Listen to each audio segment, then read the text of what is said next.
Good day, ladies and gentlemen. And many months ago, actually over a year ago now, I started doing a Doom 2016 Let's Play. However, there was a problem, and that was technical issues. At the time, I was using a GTX 760 graphics card, and I had a very poor heatsink over the CPU, which meant there were frame drops aplenty. Now, in the future of 2018, I, GeneralLotz, have a little better technological sophistication. Now, the previous Let's Play also had me reloading this save right here, and since we're starting all the way at the beginning again, we're going to start with a new save. Now, one of the interesting things about Doom 2016 is I really enjoyed it when it came out. Also, we're going to be doing ultra-violence, which means I'm going to die a lot. Is when Doom 2016 came out, I was really impressed by it. But 2 years later, or almost 2 years later, I still like the game and think it's pretty good, but there's a few issues with it that I have. We're going to be talking about it throughout. Brutal, without mercy. But you will be worse. Rip and tear until it is done. You know, what's funny about that comic, the Doom comic of which this is referencing, you know, everyone kind of made fun of it for many years, but it was just so delightfully cheesy, so delightfully awesome, that the whole rip and tear thing has really entered the lexicon. And this is a very nice introduction here. I will say this, for this game, it knows how to really hook the player. It doesn't waste any time explaining what you're supposed to do. It's just get in the game, shoot them with the Quake 4 blaster, and be done with it, you know? And I think that is one of the cool things. But back in the day, you know, well, back in the day, 2 years ago when the game came out, I really liked the glory kill system. But these days, I'm not sure if I like it that much. The storytelling for this game is actually pretty good, but I would have liked it to have been a little more story. We have to contain this. It just seems like it doesn't go far enough. The Praetor suit, I liked it back in the day, and I still like it now. It looks cool. I mean, come on. Why are you gonna begrudge Doom Guy a fucking armor suit? I mean, seriously. And he doesn't really look that much like Master Chef. And Master Chef isn't really that unique in his look either. In fact, what's kind of funny about Doom Guy with the Praetor suit here is it looks a lot like what Master Chief was supposed to look like. Master Chief was supposed to look a lot more mean, but they kind of toned that down because they didn't want to offend the players. I'm not sure how accurate that is, but I have read in places where it's like, you know, Master Chief just looked too brutal, too mean. Well, you know what? Doom Guy is the absolute definition of brutality. And I like this little story bit here, but I think it would have been nice if there had been a character that Doom Guy could have played off of. You know, it also would have been great if this game had, you know, cooperative abilities, you know, because co-op is a lot of fun. At least I enjoy it. I'm Dr. Samuel Hayden. I'm the head of this facility. I think we can work together and resolve this problem in a way that benefits us both. Yeah, I got your dispute resolution right here. I do find it interesting that the pistol for the game is just no glory kill, whatever. Smack him. That's the thing. It's cool. But the game really does rely upon the glory kill system, I think, just a little too much. Because it's less of a first-person shooter in some instances and more of a first-person beat-em-up. And this isn't a bad thing. Don't get me wrong. I still like it. It's just I would have preferred more shooting. It could, once again, this could easily just be my mindset right now, where I'm just kind of sick of Doom. I don't know how you do that, but I was able to do that because I've put in I don't know how many hundreds of hours in both the original. I put in 50 hours in this game, and I put in, you know, hundreds of hours in the original Doom, both with the Brutal Doom mod and Project Brutality. That I'm just kind of sick of it. Honestly, these days I'm much more I much more enjoy Wolfenstein just because I want something that shoots back. You know, it's funny how difficult it is to actually make a game satisfying where the enemies shoot back, but Wolfenstein did it. Well, no, let me put it another way. Brutal Wolfenstein did it. The original Wolfenstein, while not bad, has definitely aged tremendously. But see, look, we don't really get to shoot much because these shots don't do that much damage. So most of the time, you go up, you shoot something, it goes into a staggered state, and then you just beat them up. Yeah. I had one friend of mine talk about how this game is more like a first-person Splatterhouse, which, you know, that can work.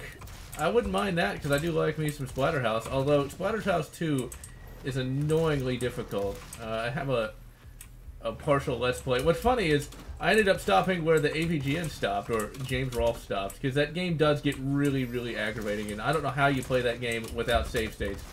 That is one of those retro games where save states are very much a necessity. God damn it, why can't I hit the guy? I'm doing as bad as Polygon. That is kind of funny how Polygon could not play this game. Just shooting the wall. Why can't I kill the enemies?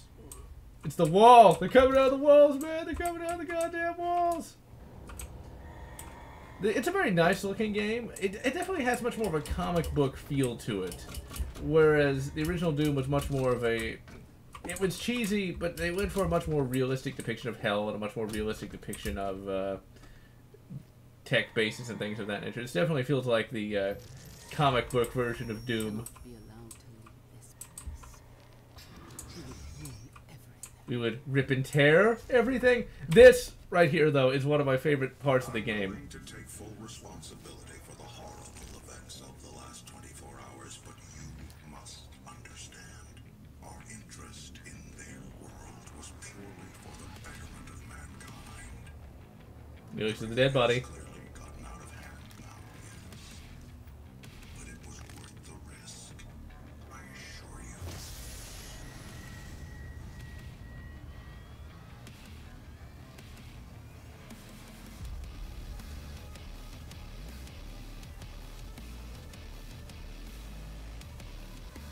And can you get much more awesome than that intro? It's such a simple intro, but I absolutely love it. That is just, it's so, they get it right. That's the thing. It's just, the only thing I don't like is Bethesda up there. Whatever happened to id Software? id Software used to be yet a PC gaming titan. Now it's just yet another subsidiary of, you know, Wayland-Yutani. I mean, Bethesda. So, that is one thing it's kind of annoying, but it's just boom, right there, then Doom in giant capitalized letters. I like the remastered theme, though. I do not have a problem with that dubstep rock kind of thing.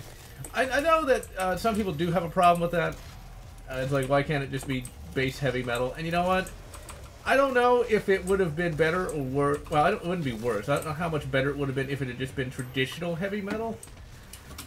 And at the same time, I don't really care because it's something new. You know, it's a new type of music, and I like it. I kind of like dubstep and hardstyle more than I used to.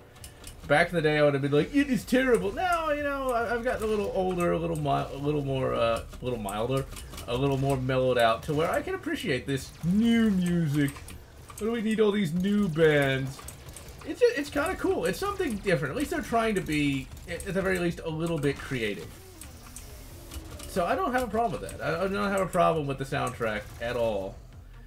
Because it's something different. And I did not shoot that, because apparently I do not know how to shoot guns. I'm channeling Polygon, because Polygon is great. You know, I never even really paid any attention to gaming publications, to be perfectly honest. I just never really trusted them.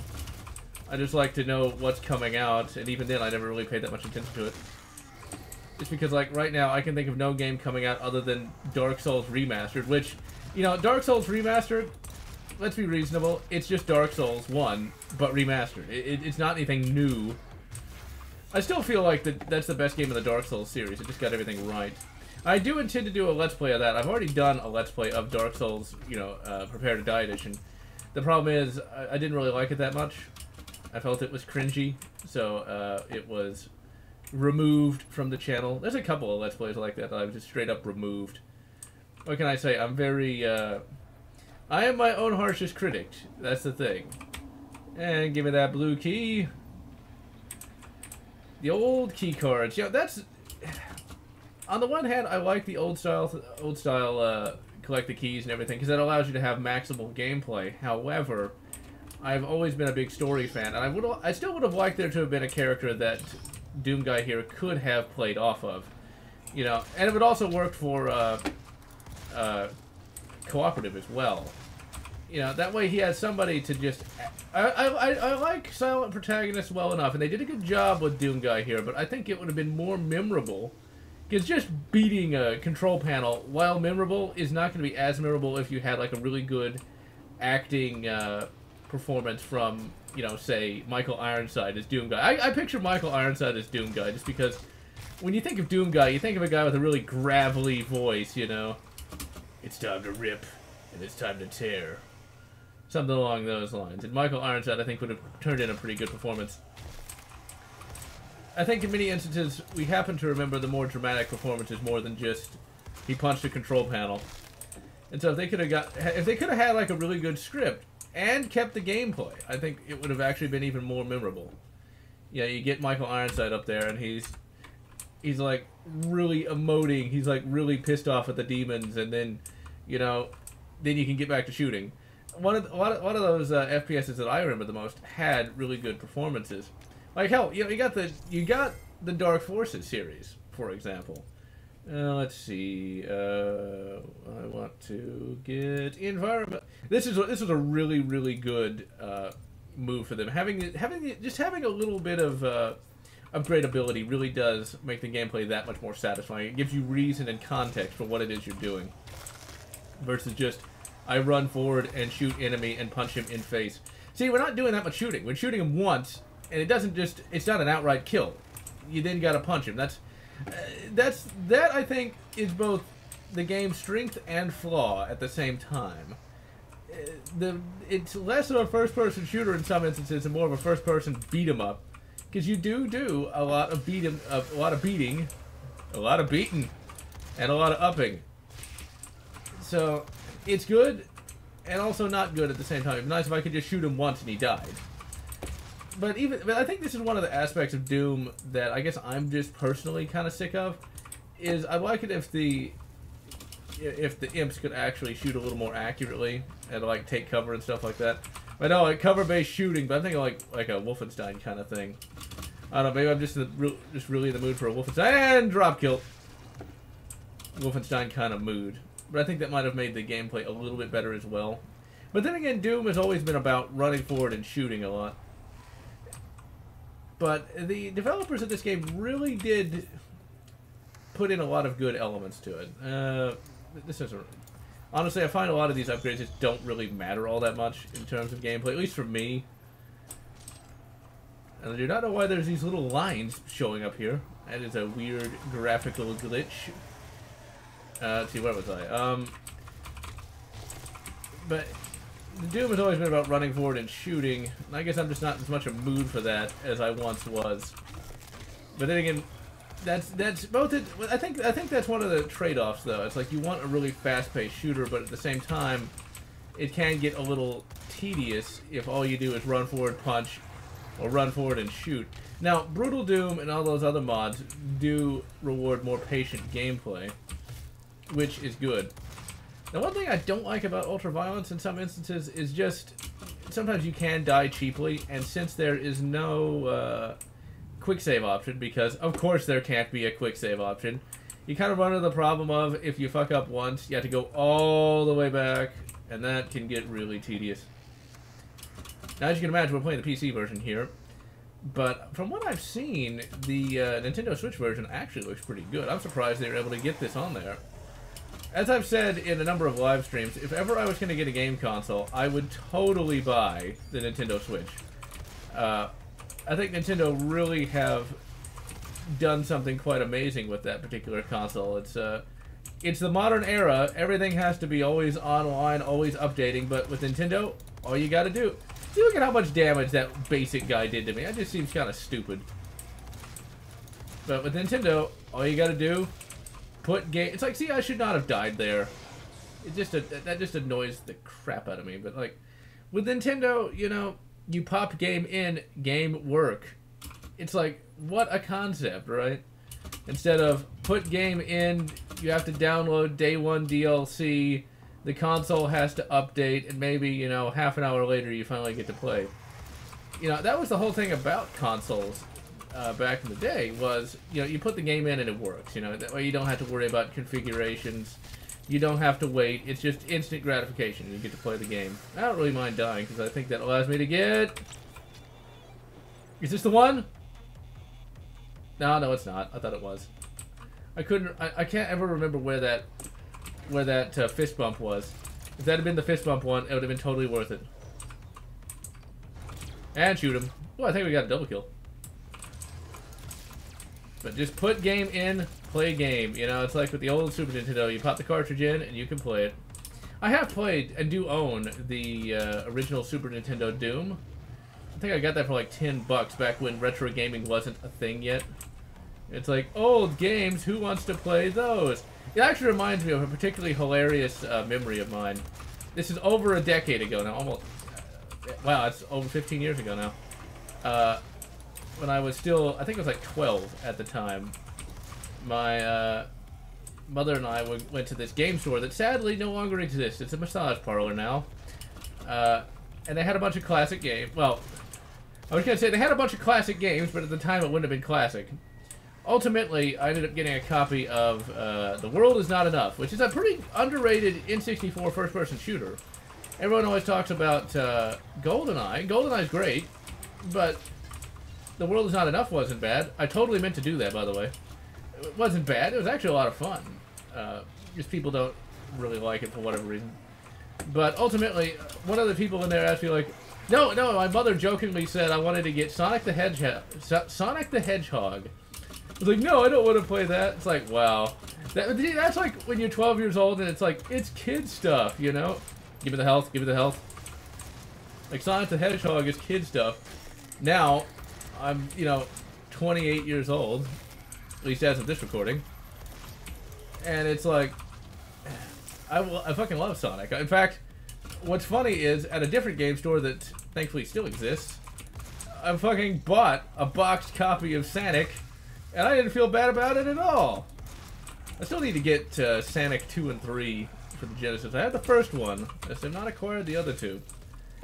Because that's one of the things about retro gaming, is you kind of got to... Okay, I do not remember where that secret is. I think it is on this level where you can get the fist bump one. But where that is, I don't know. I don't know if I want to waste my time trying to find it. Since you guys can just look it up on the old YouTubles. But yeah, it's like, cause when you reach a certain age, like when you're a teenager, I think James Rolfe talked about this many years ago. It's like when you grow up, you don't want to do this stupid kid stuff, but then you grow up again. It's funny, I've like grown up like 3 times now. It's like, I don't like Batman with Adam West. It is not as serious as Kevin Conroy's Batman, therefore not as good. Now it's like, oh yeah, that was supposed to be funny, and it is. Ah, fuck it. And open up. Okay, could there be a secret somewhere? I don't know. I'm probably not gonna find that many secrets. At least I found one head bobble. Head bobble? Whatever. I found the fucking thing. 221 accident-free days. Sweet. I like this theme as well. I fucking love this theme. You just gotta open your mind to new experiences. Ultimately, I am GeneralLotz, wishing you good Sonic 1 and good Sonic 2, or whatever makes you happy.